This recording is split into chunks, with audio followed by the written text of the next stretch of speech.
There are signs in heaven and on earth, and in the events taking place on the earth. To read the signs requires an understanding of symbolism, which is what I have to bring to the table.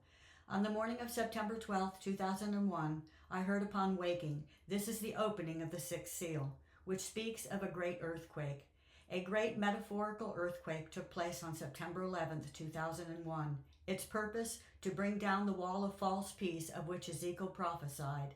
It was a foreign nation that terrorized our nation that day, the external terrorism being generated by the internal terror, a fear buried so deep within the psyche that most of us are still unaware of its existence. The two towers symbolize the Spirit and Word of God, love and truth, which we have replaced with our own spirit and word, fear and lies.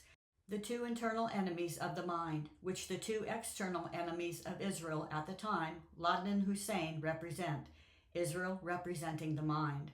The external enemy that brought down the two towers were descendants of Ishmael, son of the bondmaid, symbolizing bondage. The two sons of Abraham representing the two states of the soul, bondage and free.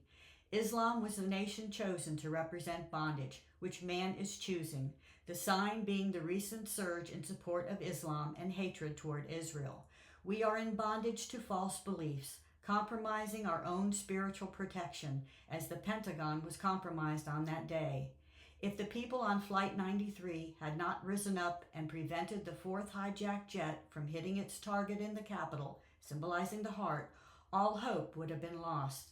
This tells me that the people will have to rise up spiritually by overcoming the false beliefs that carry the negative instructive energy, the evil that is out to destroy us on a soul level, preventing us from being spiritually free and from obtaining internal peace. These false beliefs are sin, and the wages of sin is death. September 11th resulting in 2,997 deaths. It's man's false religious and personal beliefs that are generating the massive amount of unholy and unhealthy energy that is manifesting in these destructive events, which are increasing in size, intensity, and frequency.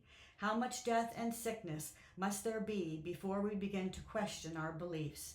Is what we think and believe about God and ourselves the truth? Because only truth can make us free of our spiritual bondage. We are giving power within and without to a nation whose ultimate goal is utter ruin and destruction.